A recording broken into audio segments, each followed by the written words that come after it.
नमाज में अक्सर ये देखा जाता है कि इमाम साहब के पीछे जब हम नमाज़ पढ़ते हैं, चाहे वो फ़जर की नमाज़ हो जो बुलंद आवाज़ से पढ़ी जाती है जिसको बोलते हैं क़िरत के साथ, इसी तरीके से मगरिब और इशा, इन तीनों नमाज में इमाम साहब आवाज़ से तिलावत करते हैं और हम पीछे खड़े रहते हैं। इसी तरीके से ज़ोहर की नमाज़ और असर की नमाज़ ये इमाम साहब खामोशी से पढ़ते हैं, यानी इतनी आवाज़ में कि सिर्फ वो पढ़ते हैं और कोई सुनता नहीं है, उसको बोलते हैं सिर्री नमाज।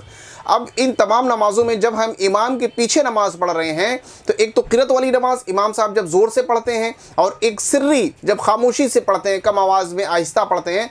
इन तमाम नमाज़ों में हमें कब तिलावत करना है कब नहीं करना है इस वीडियो में इंशाल्लाह हम सीखेंगे। तो सबसे पहले ये जान लेते हैं कि जब भी हम इमाम साहब के पीछे नमाज़ पढ़ेंगे तो हमको इमाम साहब के पीछे कोई भी क़िरत नहीं करनी है, चाहे वो सूरह फातिहा हो चाहे वो कोई सूरह हो। इमाम साहब के इक्तिदा में हम हैं, यानी उनको फॉलो कर रहे हैं, उनके पीछे हमने नियत की है। पीछे इस इमाम के पीछे खड़े रहने वाला मुक्तदी तिलावत नहीं करेगा, यानी सूरह फातिहा नहीं पढ़ेगा और कोई सूरह नहीं पढ़ेगा। हाँ, जो तस्बीह है सना पढ़ेगा, सना के बाद जो तस्बीह है रुकू की सजदे की, ये सारी चीज़ें, तशहुद में बैठ करके पढ़ना, ये सारी चीज़ें तो पढ़ेगा।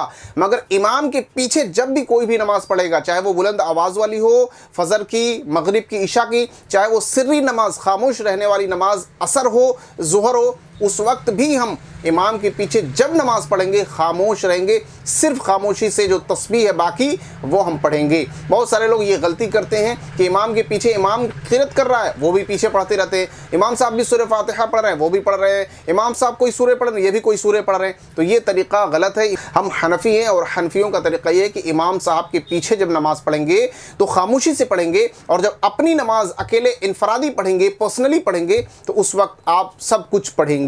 तो ये एक बहुत ही अहम जो है पॉइंट था, ये बताना बहुत ज़रूरी था। इस वीडियो को भी शेयर कर दीजिएगा और फर्स्ट टाइम वीडियो देख रहे हैं तो फॉलो ज़रूर कर लीजिएगा। इसी तरीके की अच्छी नॉलेज के साथ मिलते रहेंगे। तब तक के लिए बहुत शुक्रिया। अस्सलामु अलैकुम व रहमतुल्लाहि व बरकातुहू।